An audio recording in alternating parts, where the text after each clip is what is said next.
What's up, everyone? I'm Anthony Gallegos, editor on the PC channel here at IGN. With me is Nick Colin, our associate PC editor, as well as MMO specialist. How are you doing, everyone? So, we're here to talk about the Diablo 3 skill calculator, which everyone can go access on Blizzard's website. And me and Nick have been plotting out the classes we plan on building. I'm going to be playing a witch doctor, and Nick is planning on playing a monk. So we're going to kind of go through here and plot out how we're going to build out our characters at level 10, 20, and 30, because that's when you get passive skills that are pretty important. So right off the bat, at level 1, you have very few access. You only have access to 2 spells as a witch doctor. 3, I think. 2. So I'm going to take Poison Dart, of course, and Zombie Dogs. So the way I want to build out my witch doctor is I want him to be unkillable, and I want other people to fight for me. So not only can you select a skill, but in Diablo 3 you can modify them all with a runestone. This is the socketing that you do. There will also be socketing for items as well. But so I'm going to, you can socket your dart to make it, have a chance to turn the dart into a snake. You can make it do fire damage. But what I want to do is I want to do it so that every time I hit someone, I gain 290 mana. So that way I can keep myself constantly fed with mana so that I can summon my badass zombie dogs. My zombie dogs, I'm going to give a rune that allows them to leech life. So that way, again, I'm going for a build that makes me unkillable. This is assuming for what I'm going to be at level 10 right now. Is how I'm building myself out. Now, are you building yourself out with solo play in mind or group play right now? I'm building myself out with solo play in mind. Okay. I do plan on eventually playing with a group, but for now I want to do solo. So this is just purely you're thinking of survivability and damage and being able to keep going without ever slowing down. Exactly. I want to just be a machine that is constantly getting life and mana. So my next spell is going to be Haunt, which is another direct damage spell because I'm still relying on my zombie dogs to shield me. And then for that one, I'm going to get Consuming Spirit. It gives me, the spirit returns 45% of damage done as life to me. So now, in theory, I should be leeching a ton of life and mana. And my first passive skill, I'm going to get 10% of my maximum mana whenever I'm healed by a health globe. Because mobs in Diablo 3 will actually occasionally drop little bits of health. Yeah, it's like health power-up. You still have potions, but potions are on a really long cooldown, and so to keep yourself going and sort of prevent the standing around waiting for your health to regenerate, enemies now drop health globes. Exactly. So again, I'm going, my whole build is all about just constantly cranking up mana health, mana health. All right, so that's how I want to be built out when I'm level 10. Cool. When I hit 20, the second passive ability I want to take is Zombie Handler, where now I can have 4 zombie dogs. I really want to keep the zombie dog theme going on. Okay. They're so great. So you want to be like a zombie pack handler. Exactly. And so at this point, when it comes to level 12 spells, I'm going to go back and take a level 2 spell, Plague of Toads. Okay. And this one I'm going to put a Toad of Hugeness rune on, which allows me to have one giant toad that can swallow enemies. So rather than have a whole plague of them, it's just one giant toad. One giant toad. I really think that sounds really great. And then not much of a plague. It's just like a toad. Yes. The direct damage spell I want to take, because like I said, I'm going back and forth between summon and direct damage. I want to do Soul Harvest, which is where I get to take attack damage. Basically, I gain attack for each enemy I'm affecting. Okay. And on top of that, I take a rune where I get to swallow soul and gain a ton of mana. So that's level 20. So it sounds like by this point, you're looking at, for every enemy that you're fighting, you want to be able to fight them a little stronger. Yes, and so at this point I plan on maybe, if I need to do a little bit of direct damage because it's later in the game, I can. But if nothing else, again, I'm just survivable. If they get close, I can punch someone at this point. Okay. And then at level 30, the final one I want to take is Death Trance. Reduce my damage by 20% whenever I'm below 50% of my maximum life. So if I ever do get low, again, I become even more unkillable. Yeah. And then the last power-up I wanted to take was the Gargantuan, which I would get at level 18, but I actually wanted to kind of wait till the end, which is just to summon a gigantic zombie to fight for me. And him, I wanted to give a Restless Giant rune, which basically makes him, anytime I'm fighting an elite enemy, he becomes much more powerful. So he's like basically like my oh crap button. Exactly. If I'm ever fighting, I'm really in trouble because he costs a lot of mana. I can just bust him out. Nice. Sounds good. So that is kind of my Diablo 3 build. And then now we're going to have Nick kind of walk you through his idea for his monk build that he wanted to do. Exactly. So, monks, they're sort of like a hybrid tank healer class, sort of like World of Warcraft's paladin in a lot of ways. They've got a lot of disabling abilities. I'm ignoring almost all of those. My idea, because Diablo 3 is going to be hordes and hordes and hordes of enemies, lots and lots and lots of area of effect damage. That's my idea. So for level 1, I'm starting off with the Fists of Thunder, and I'm also going to take my second, at level 8, I get Crippling Wave, which is sort of like an arc attack. This is prior to level 10. At level 1, I'm probably just going to take Blinding Flash, because that's like the only other option. So right now the powers you're taking, though, are basically ones that allow you to attack groups of enemies well. Yeah, well, right now, these at their core, these are sort of single and small group abilities. I'm going to tweak them to make them big group abilities.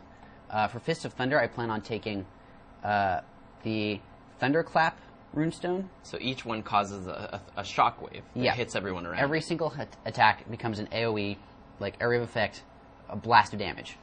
And I'm going to follow that up with the Crippling Wave. I'm going to get the Concussion runestone. That's to sort of keep myself from taking too much damage while I'm AoEing everybody down. And I'm following that up with the Breath of Heaven activated ability. So these two, the first two spells build up my spirit, which is sort of my resource, and lets me spend it on much more powerful abilities. This will keep me up, but I can also cause it to cause my enemies to sort of flee around me, keeping myself safe and healing myself and causing them some damage. I see. So you're relying on the first two abilities here to do a ton of damage to give you spirit that then you can use to heal yourself with your Breath of Heaven spell. Exactly, yeah. For level 10 passives, it's sort of slim pickings here. I've got an ability that just sort of reduces the amount of damage I take every time I deal damage, which is, perfect for AoE because I'm doing... You're constantly doing a ton of damage, constantly reducing your own damage intake. And this, which it's dependent on what kind of weapon I use, but there's sort of statistical bonuses. I'm going to go with the more general one, which is just going to keep me up. Before I hit level 20, I'm looking at... There are a few options here. But survivability is sort of a main goal in mind. When you're doing AoE, you're going to be taking a lot of damage from a lot of enemies all the time. Especially, your guy's up in their face character, exactly. So he has to get close. Constant melee. So I want to take the focus off of me, so I'm going to be taking Lethal Decoy, which drops like a clone of my character. I'm going to make that clone explosive. The red one. It's the one. So they'll be attacking it, eventually exploding their face, all the while I'm behind them doing lots and lots and lots of damage. I'm going to follow that up with Sweeping Wind. This is, every time I use this ability, a vortex of air appears around me and just does constant AoE damage all around me. And it stacks up, so it'll do more and more damage the more I use it. I'm going to make it so it's got a gigantic range and deals way more damage with Firestorm. This is just sort of like keeping enemies around me, keeping them distracted, keeping myself up, and constant damage all around me. Basically, you're relying, since you know you're going to be playing by yourself with this first build you're doing, you're relying on the fact that you're going to be able to take out huge waves and survive it. You're looking for survivability and high damage output to groups. That's exactly right. In terms of passives for the monks seem they're very support based. They're all sort of focused on my survivability. So because I'm gonna be focused on doing so much damage, I'm gonna take the one passive which increases my survivability by increasing my damage. Seize the initiative. Exactly. Defense is increased by 25% of your attack. So I take that. That way, all I really need to focus on in terms of gear is attack. The more attack I have, the longer I'll live. My final ability, I'm still sort of up in the air about this one because there's a few options that look really cool. For example, Inner Sanctuary. And we should note that the great thing in Diablo 3 will be that you can switch out these abilities at any time. Exactly. So if Nick does pick this, it's not like you're going to be locked into it forever. And in fact, if you come up against an encounter like a boss where area of effect spells are going to be kind of useless, I can go for a more focused damage style straight off the bat. But Inner Sanctuary strikes me as really interesting because it creates a circle which is just going to keep enemies in. And I thought that could be really cool when keeping them close so that you can do all your AoEs. Exactly. Now, I can combine that with a thing that deals them damage as soon as they're locked in, or I can combine it with something that will keep me up or heal me. I'm still up in the air about this. It seems kind of like doing it with regeneration would be really a great way to do it. You lock them in, you have a ton of regeneration, and you're just beating on them. And that would be definitely a great idea for a group situation because all of my allies could get inside there and we just pummel them. So yeah, there's a lot of different options here. I'm probably going to either take the protective one because I've got a heal already, or the regeneration one just to sort of keep me steadily up. So when you first look at the amount of powers you have, it might be a little disappointing until you realize that these runestones effectively add a ridiculously large amount of powers. Yeah, I mean, if you look at Fist of Thunder, for example, it's just sort of like a standard damaging attack, and it has the ability to interrupt occasionally. Okay, that's fine.